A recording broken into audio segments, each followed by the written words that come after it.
Future Sense is a podcast edited from the radio show of the same name, broadcast on Bay FM in Byron Bay, Australia at bayfm.org. Hosted by Nick Jeans and well-known international futurist Steve McDonald, Future Sense provides a fresh, deep analysis of global trends and emergent technologies. How can we identify the layers of growth, personally, socially, and globally? What are the signs missed, the truths being denied? Science, history, politics, psychology, ancient civilizations, alien contact, the new psychedelic revolution, cryptocurrency and other disruptive and distributed technologies, and much more. This is Future Sense. You're tuned to Future Sense here on Bay FM with myself, Nick Jeans, Steve McDonald, my co-host, and our good friend, Mitch Schultz, the Texan elf, who is visiting here. I think this is your last week here, isn't it, Mitch? Because you're going back to Texas next Monday, I do believe. Well, California first, and then back to Texas, and I might sneak in next Monday before I leave. Excellent. So if you guys will have me back. I think we'll have you back. And you're going to California for the Groff documentary work, is that right? Yeah. They're going to be coming out, doing a private screening with Stan Groff and his wife Brigitte, and then there'll be a private breathwork section in Oakland. Excellent. So, when will that film be available out here? Do you have any idea about that? Yeah, we're looking at releasing. We'll probably start with community screenings this summer, and then do a full release this fall of 2020. So we'll look at doing another tour of Australia from Choctaw. So. Yeah, fantastic. We're talking now about multidimensional awareness. Steve, where are we going to start today? We are indeed. So awareness of multiple dimensions of reality is something that's always been present for humanity, and I want to start the discussion just by giving a brief summary of different states of consciousness, and I'm drawing on Ken Wilber's work here, and what Ken is famous for is looking at all of the great traditions throughout history and how they explain these kinds of things and then summarize them quite nicely. And we've got 1, 2, 3, 4, 5 different states of consciousness here. The first one is the gross state, or the waking state, which we're in right now. And some people, of course, are born with certain talents to be able to tap into other states of consciousness when they're in the waking state, and we know them as psychics or mediums and those sorts of things. So I guess everybody experiences the gross waking state. A small percentage of people have certain talents that allow them to tap into other states of consciousness while they're awake, which is quite interesting and always seems to have been the case. And then the next state of consciousness is the subtle state, or the dream state, which again we're all familiar with. We all sleep and we all dream at certain times. And in the subtle state, it seems to be extremely similar to the waking state of consciousness. In other words, the kind of stuff that we dream about is very much similar to the kind of things that we experience when we're awake. And sometimes we seem to be obviously processing real events during our dreams. Yep. And other times we have dreams which come through as being markedly different in terms of their clarity and seeming to carry a message often. But again, all of us have that experience. And then the third state of consciousness, going deeper further, is what's known as the causal or deep sleep state. So sometimes this is described as deep dreamless sleep, which again is kind of by definition difficult to recall because there's nothing really to recall there. Mm. But it's also the causal state where we are said to encounter archetypal figures.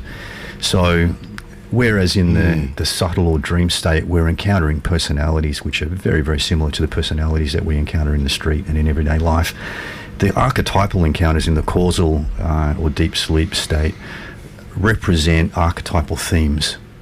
So here we might encounter God figures from certain religions that are said to represent certain qualities, like, for example, Ganesh, who represents being the sort of remover of obstacles. That kind of thing.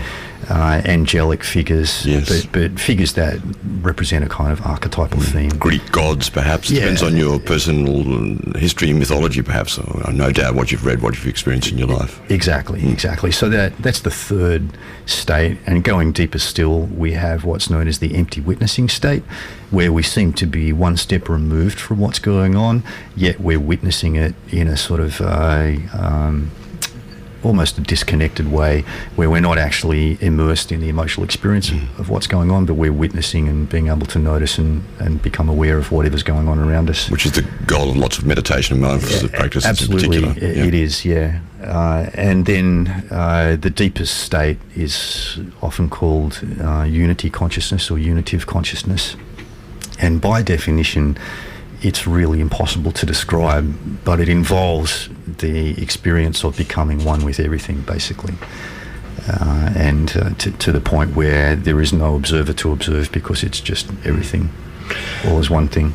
And that space, of course, is, I guess, the dissolution completely of the ego, of the id, and identification with anything, pretty much. Exactly. Yeah, which can be a very terrifying state, and yet at the same time it can be an opening to extraordinary states of consciousness and awarenesses of the self in a different way, different perspective completely. That's right. Some people use the terminology non-dual consciousness, which I find quite problematic. Why? Because people talk about operating in the non-dual state. I mean, for starters, if they're trying to describe the unitive state of consciousness, you can't talk about it. It's, the Tao that can be spoken is not the true Tao. Paradox. Yeah, exactly. So I think what a lot of people mean when they say the non-dual state, they mean empty witnessing, that capacity to take a separate and disaffected viewpoint of what's going on. Well, how can it be a pair? How can it be a pair if there's only one? Exactly. That came up on the weekend, actually. Right. Oh? That's right. It's a long story, but there was a pear involved, as in a piece of fruit. A pear. Okay. Totally. Yeah. It's very symbolic, a pear. I love that. Exactly. Get to the core of things, I guess, with those sort of fruits, don't you? Exactly. Well, I didn't get the core out of the pear. You didn't get the core out of the pear? Issue, see. Yeah, so biting into the core. Yeah. Metaphor upon metaphor. And I think was it you that offered me the pear? It was. He said, "Here, have a pear," and I said, "How can it be a pear if there's only one?" Anyway, that's another story. Yes. So that's the solution to the non-dual problem of folks out there who've been chasing Advaita forever. Here you go. There you go. Exactly. So yeah, we've just run through there the basic descriptions of a summary of different states of consciousness: gross or waking state, subtle or dream state, the causal or archetypal realm, empty witnessing, and then unitive consciousness.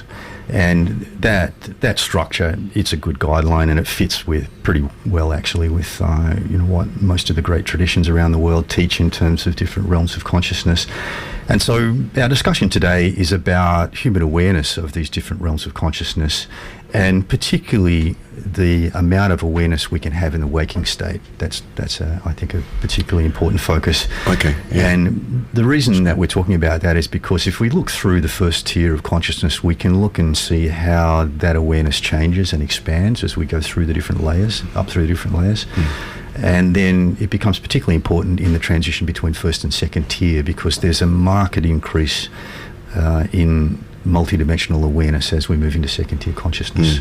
And we can look at, and we'll talk about layer 6, which is the preparation of this foundation for the momentous leap or the great leap into second tier, and how a whole lot of things in layer 6 point our attention towards that kind of stuff. And that, I won't go ahead, but as you're speaking, of course, that second tier, the beginning of second tier consciousness for the first time creates a capacity which encompasses all those previous layers from the first tier in a way that sources what is valuable, what is not true, but what is valuable in those as part of the greater awareness of the second tier as it's emerging. So it's not an either-or situation, it's actually inclusive of. That's right, and all the value systems, of course, being nested within one another. So each new value system is like a layer being put over the previous one, and so we get an accumulated understanding that comes from building these layers of consciousness, and each different layer brings a certain expansion on what was already there, and different perspectives as well. So we might take a short break, and then we'll come back and just work through the first tier layers of consciousness and look at multidimensional awareness and how they play out there. You're tuned to Bay FM. You are on Future Sense here on Bay FM out of Byron Shire, and listening maybe online anywhere in the world at bayfm.org or at our 2-hour edited podcasts in your podcast platform situation, or through futuresense.it. For all of you out there, strangers in a strange land, you're grokking Future Sense here on Bay FM. You are tuned to Future Sense here with Nick Jean, Steve McDonald, and our guest Mitch Schultz. It's 9:59 here, and thanks for joining us wherever you are listening from in the world. Yes, we're going to be talking now a bit. I'm going to go through some of the layers and the multi-dimensional awarenesses that and how it shows up in these different layers. Yeah, looking at the first tier. So we're talking about the realm of spirituality in religion, I guess, in conventional terms, but also in the back of our mind, we're just aware of our growing scientific understanding of quantum mechanics and the quantum realm, and how much of our stories and ideas that we've come up historically around spirituality and religion are really ways of us trying to make sense of the strange nature of this physical reality and its and our interaction with the quantum realm. So starting out at the first layer of consciousness in Clare Graves' model, which was a hunter-gatherer type of human being, we don't have a lot of solid evidence from them because we're talking about pre-written history here, and we're also dealing with a period that was mostly before our earliest decent historical records, and quite possibly subject to the destruction of a lot of historical evidence due to various cataclysms on the planet as well. Particularly, I'm thinking of the Younger Dryas comet impact event, which happened around 10,800 BC. So we don't have a lot of good evidence. We've got, rock carvings. We've got some really unusual megalithic buildings, which we probably couldn't build today, dating back to that kind of period, we think anyway. And some strange stories from the evidence we do have in pictures and cave paintings and those sorts of things of beings that were known as star people or sky people. And I think, this is part of the reason why we have a lot of trouble figuring out the nature of some of the messages that have managed to be carried forward from those times, mostly in oral history. Although strictly speaking, our oral histories don't stretch back, as far as we know anyway, into that hunter-gatherer period. But some of the really strange things, like again the megalithic builders kind of stuff, the stories that do relate to that period, which is really from the next layer of consciousness in the tribal period, around the seven sages, appearing in many, many different cultures who seem to have magical powers, seem to be able to travel in very effective and unusual ways, sometimes known as flying and those sorts of things. And I personally, it's becoming more and more evident to me that our understanding of these earliest layers of consciousness, and particularly the historical evidence there, isn't clear yet, and it's something that we really need to unpack further. And as I've mentioned many times on the show, Freddie Silver has done a great job of starting to do that in his recent book, The Missing Lands. And I think we've got a lot more to learn about our early history, and also the possibility of extraterrestrial contact during that period. But from coming back to a sort of more mainstream mindset, we don't have a lot of evidence of our spiritual understanding at the early hunter-gatherer stage. We've got cave paintings, some of which show animals in kind of X-ray vision version, some which show beings with strange halos, possibly spacesuits. Mysterious carvings depicting flying vehicles. Even, I've been told personally by a healer from Central Australia about some carvings there of flying machines depicted in the local area out around Alice Springs, East McDonald Ranges there. And that was well before Pine Gap. Yeah, exactly. We can't put much together there except to say that it's very mysterious, and I think we've got a lot more to unpack as we go forward. But looking at the next layer of consciousness, which is traditional tribalism, we know for sure that there was generally an animistic approach to spirituality there. So there was a belief that there was a multidimensional consciousness which existed within everything. And usually it was given an animistic nature. Yes. So plants and animals basically represented, in a sense, those deeper layers that are inherent there. Exactly. All these things were animated with a spirit. And medicines developed during this time to allow us to access deeper states of consciousness while we're awake. So really accessing the waking dream kind of state where we are awake but we can get into the dream state, and even perhaps into the causal state as well, where we're interacting with archetypal beings and those sorts of things, yet being awake thanks to the use of deep meditative practices. And most of those in that era and tribes was the governance or the province of the shamans or the leaders, so it was not always distributed amongst the tribe. I mean, in some cases, yes, of course, maybe that's an evolution you can speak to, but initially that sort of sacred, secret access to those multidimensional realms was usually with the shamans who identified the leaders of the tribes and so forth, and then the wisdom was dispensed and direction for the tribe would emerge from that. Yeah, often that was the case, and so sometimes it would be that person who would access the other state and then report and pass on messages, and sometimes that person would facilitate others, perhaps during initiation ceremonies and those sorts of things, of entering into these altered states. And it's not so much the access to or the depth of the altered state that's important here as the value set and the mindset that was used to explain the experience. And we can see as we go through the layers, we can see how those value sets flavoured the way that we interpreted whatever we experienced there.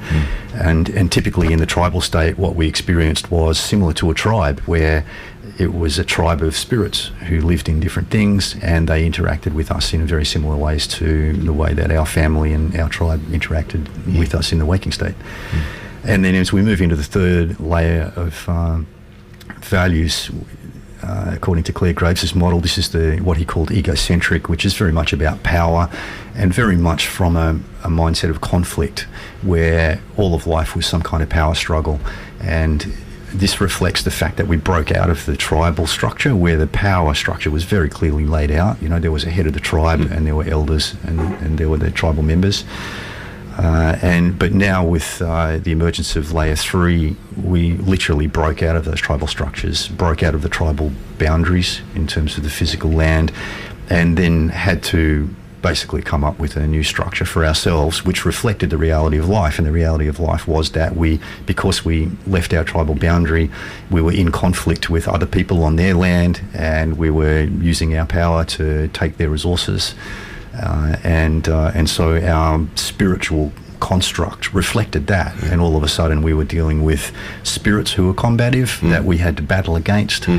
And that eventually in the sort of transition period between layer 3 and layer 4, where layer 4 brought the structured gods and structured religions, as we sort of transitioned out of the egocentric power-driven phase and into that, the gods started to become powerful, and they would throw lightning bolts at us and strike us down, sometimes for no reason, just because they wanted to, apparently. It's interesting that as you speak, it's interesting as you're speaking there, the evolution through layer 3, as you're saying, into layer 4, you're just talking about there, that the Viking gods, the Greek gods probably emerged in those periods and became militaristic as a reflection of a justification for the activities of that, and then emerged into the more structured in layer 4, as you said, the god, or the god, usually the male god, who sits above, dispenses the tablets, the wisdom, and that's how you're supposed to live. That's it. And usually didn't shave, had a big beard. Yeah, usually had a big beard, which is curious. Another thing that's interesting here too, I mean, we're talking about this as a species level thing, but as you mentioned many times here, is the personal level and the correlation there. And so you can just do a thought experiment as we're uncovering these, thinking about yourself as a child, and as each one of these states start to unfold and you're getting more and more information in your own life. I'm just imagining my own dreams when I was a kid.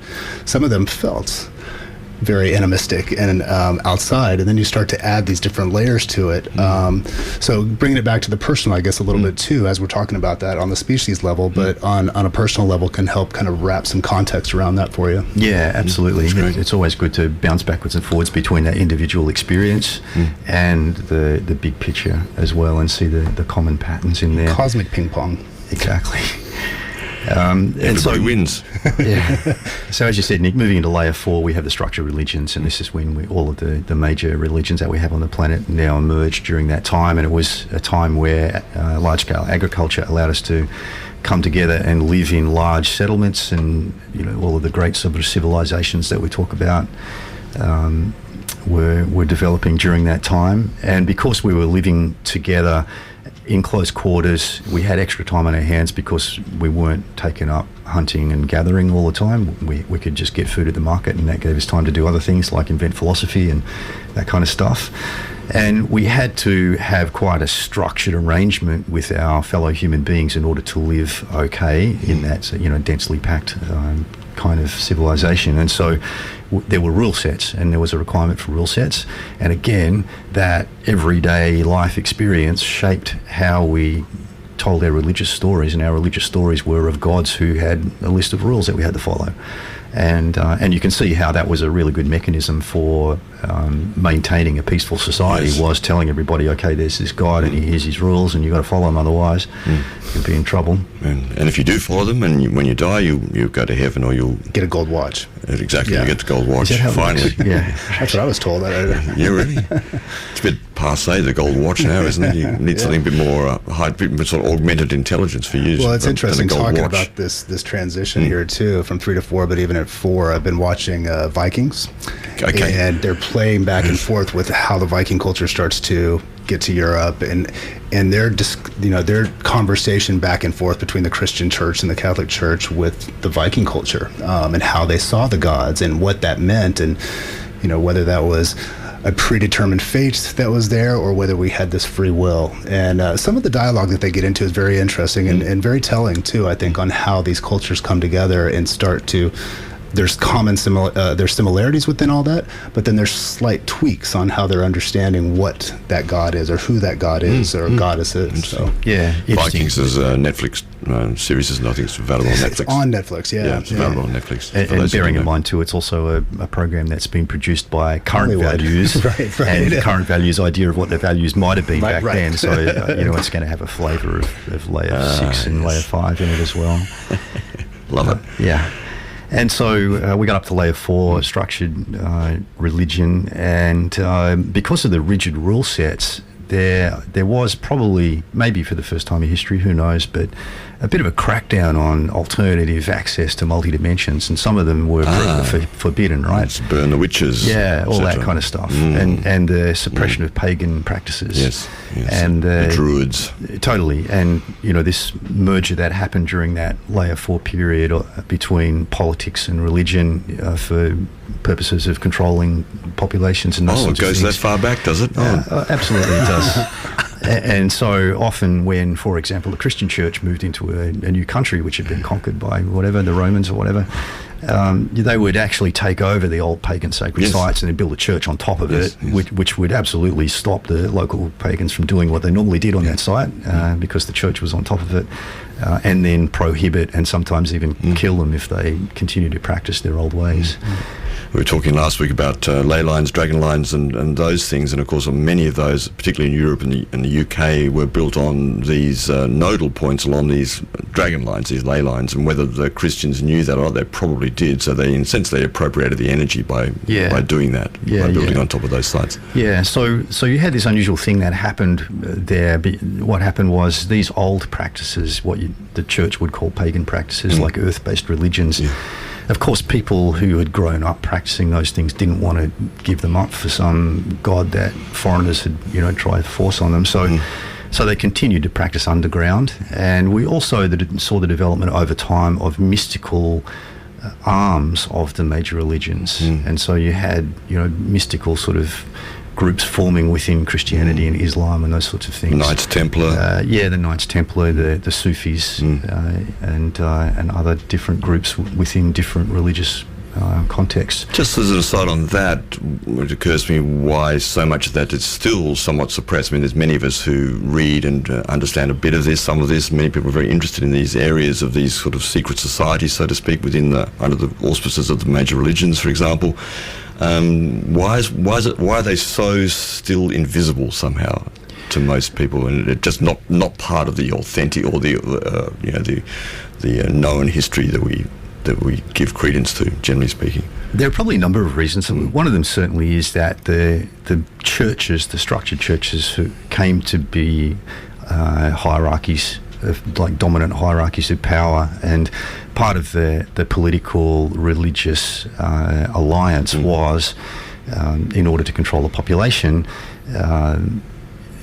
basically bringing this power element into religion, whereby the only way that you could access these other realms and get wisdom church. dispensed and your wishes granted and all this, prayers answered, all this kind of stuff, was through the church, the blood and flesh of Christ, etc. And that meant that you had to go to the church, you had to do what the priest told you to, you had to donate to the church and all those sorts of things.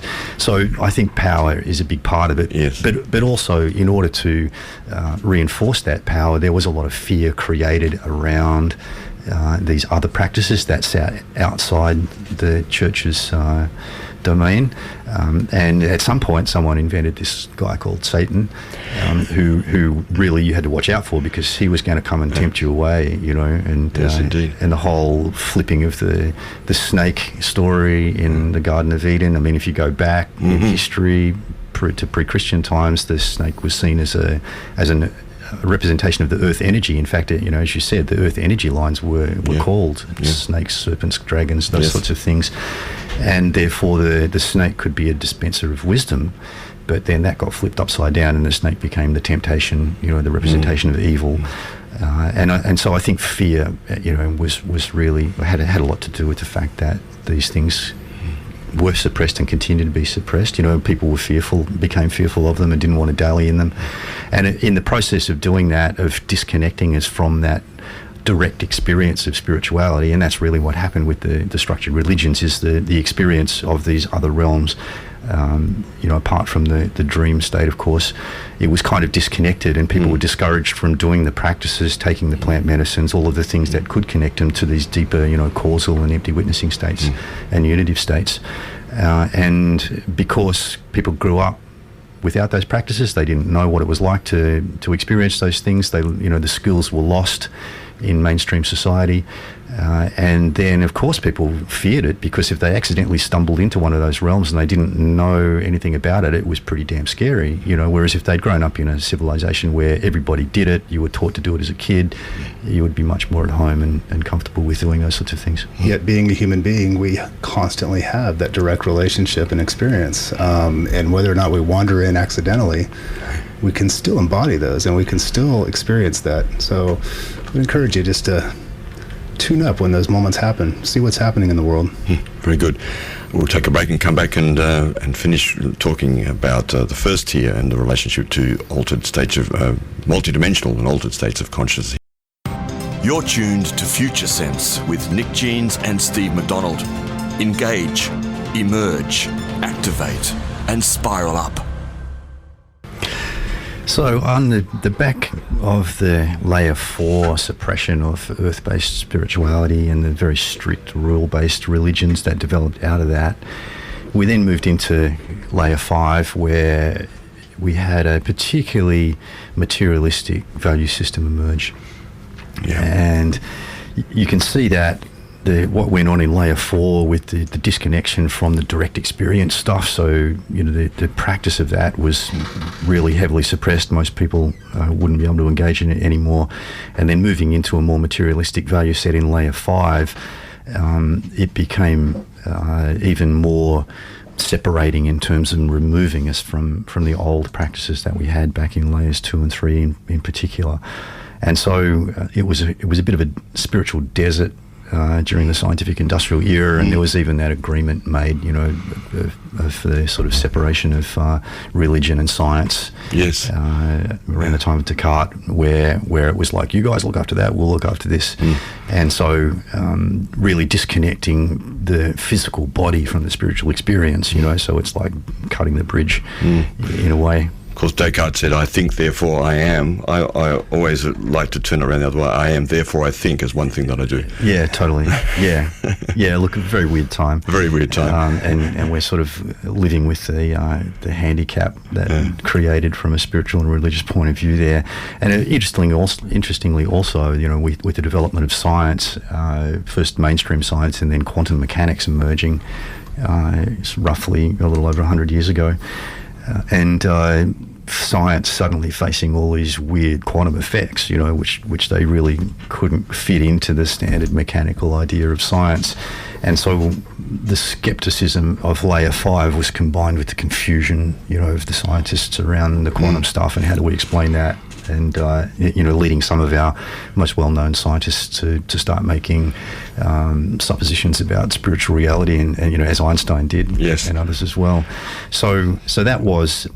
That was all. I guess it was during the scientific industrial era, it was the peak of our disconnection from what had been in terms of multidimensional awareness and our practices for accessing that, and then also the seed of the beginning of the merger of science and spirituality, with the quantum mechanics basically opening the gate to some kind of future merger between the two. Can I bring something up in this era, because I'm interested in the fact that while what you're saying, of course, is suppression of this part of ourselves, so to speak, this disconnection occurred, where it popped up even in the late or the mid-19th century was in the poets and authors of that era, Rimbaud, Baudelaire, Verlaine, Émile Zola, Oscar Wilde, the Byron, who'd like to enjoy absinthe and laudanum, which is related to opium. So it's interesting how that all popped up in through that creative area, which is where it comes from often, isn't it? That sort of rediscovery of the suppressed, and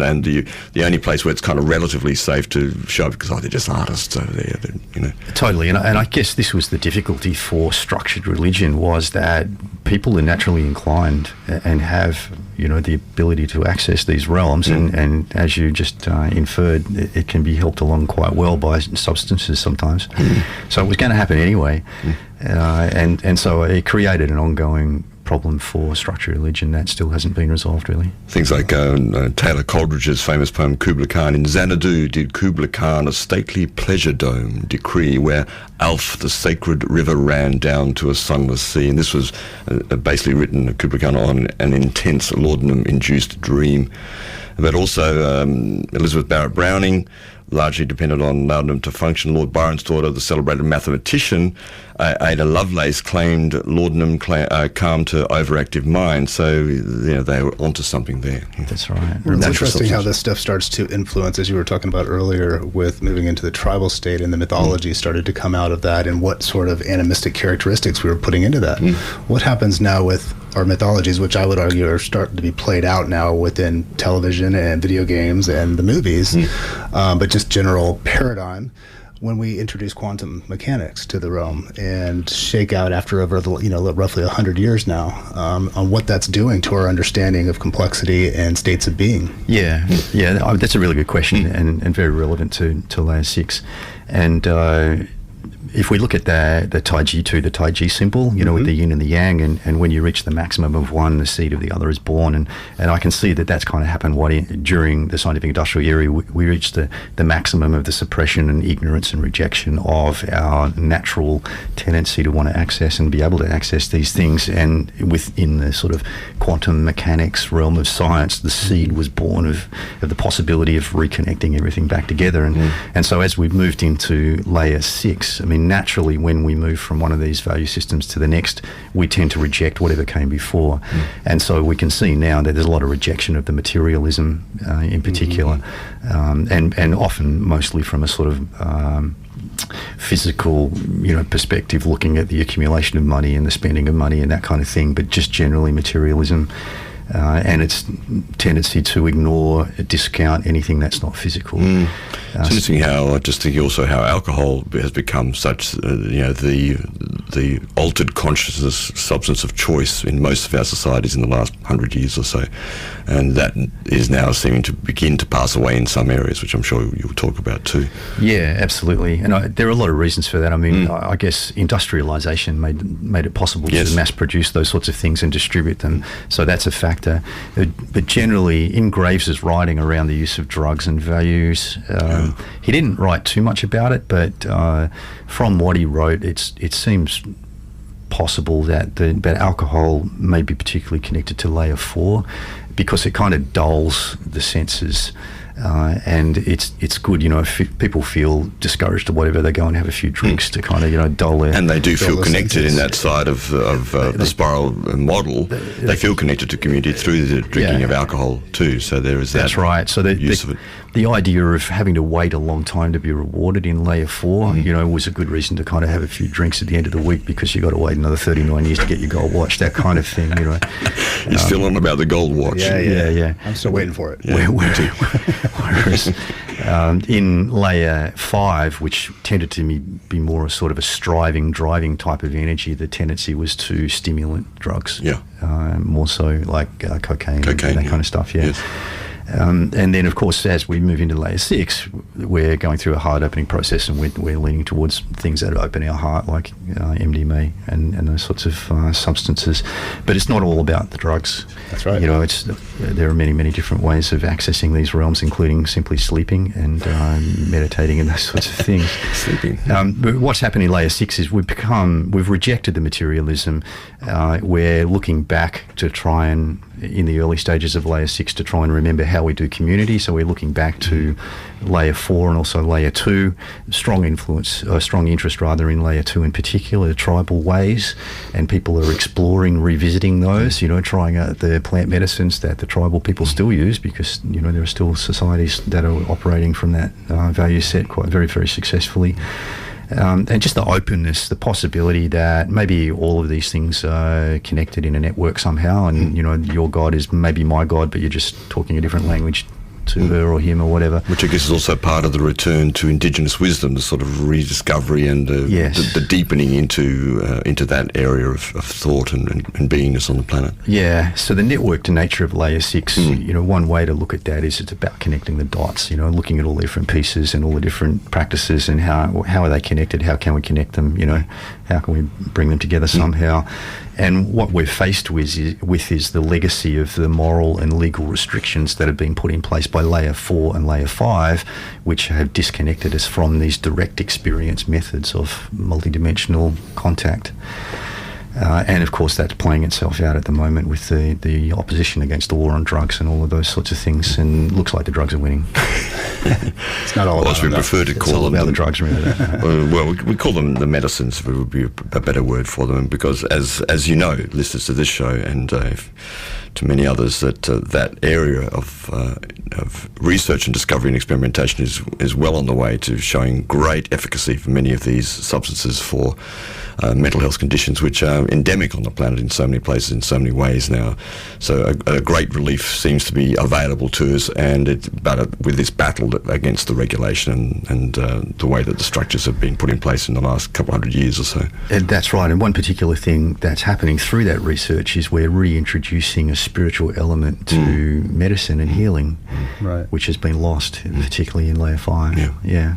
And that's obviously proving very successful. And as we've mentioned on the show previously, some of the research is saying that the depth and impact of the spiritual aspect during these research sessions is directly relevant to the amount of healing that takes place. Yes. So the stronger the spiritual experience, the more the healing actually takes place. And more people seem to be available to that idea, but it's still very resisted in other sections. It's a very challenging and a concept to realign to, or to begin to align to, but obviously many people are. Exactly, and again it comes down to the values, and perhaps the most important thing that's happening during the emergence of layer 6 and that layer 6 brings is this rebuilding of grassroots skills of how to connect to multidimensional realms. Yeah. We'll take a break here on Future Senses, 10:32 here on Bay FM 999, and if you're listening via the web at bayfm.org or via our podcasts through futuresense.it or your platform that you use, you're on Bay FM. You've been listening to Future Sense, a podcast edited from the radio show of the same name, broadcast on Bay FM in Byron Bay, Australia at bayfm.org. Future Sense is available on iTunes and SoundCloud. The future is here now. It's just not evenly distributed.